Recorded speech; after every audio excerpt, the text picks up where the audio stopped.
Today is the first day of National Eating Disorders Awareness Week. It really is an opportunity to shine a light on a mental health condition that impacts millions of people and, by the way, their families. Victoria Garrick knows all too well the challenges of living with an eating disorder.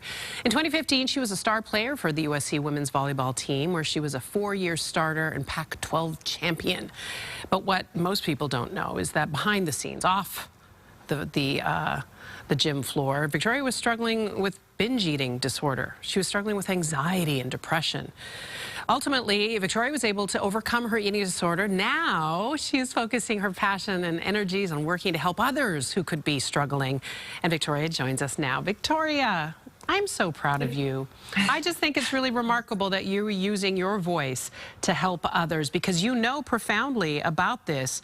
Let's talk a little bit about your stories. You have been open. And has that helped you, being so open about your own struggle? It definitely has, and it was extremely hard to do at first. I think especially with eating disorders, there comes a lot of shame about how we're eating or that we're uncomfortable in our own skin. And so becoming open about my mental health was difficult, and the eating disorder, binge eating component of that was the hardest for me to talk about because of that shame and the stigma surrounding eating disorders. Well, and add to that, you're an elite athlete playing at one of the highest levels, and your body, you've learned that your body is such an important tool for you to, do what you do so well. So it must have been really confounding and frustrating.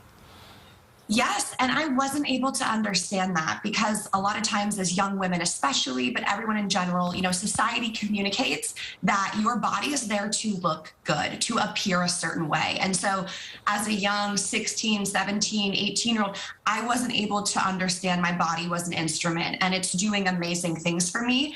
I thought this body needs to look a certain way. Yeah. And that's kind of what I'm hoping to help others understand, is that our bodies, athlete or not, do so much for us. And this notion that our appearance and how much we weigh is what matters the most is just completely false. Yeah, and look, we've been really seeing so much about what athletes, especially female athletes, are put through. Depending on the sport, it can bring all sorts of difficult conversations and traumas to the forefront. What was it that was the turning point for you, Victoria? When did you say, okay, I gotta get help?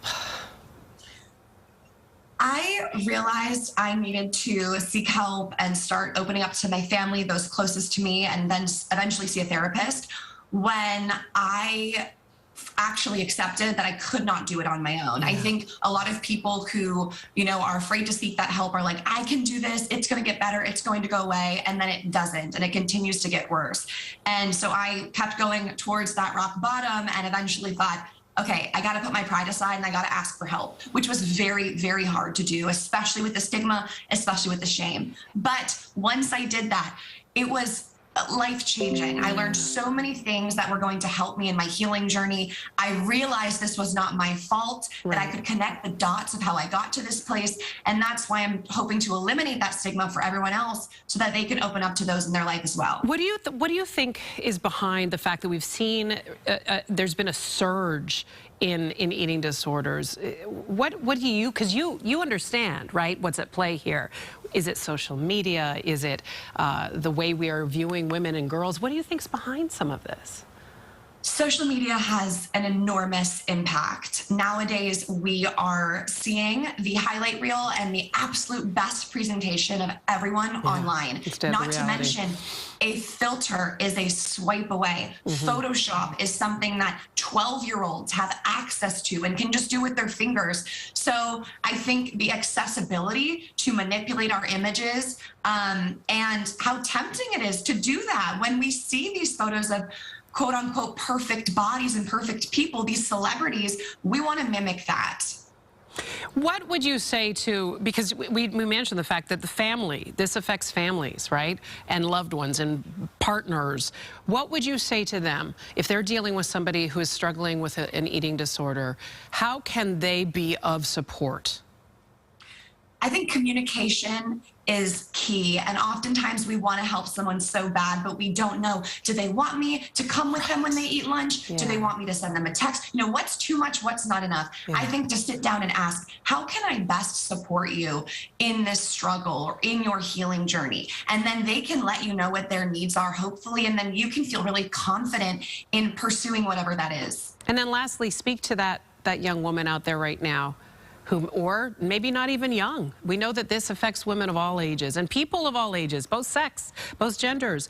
Would you just address them right now if they're struggling alone?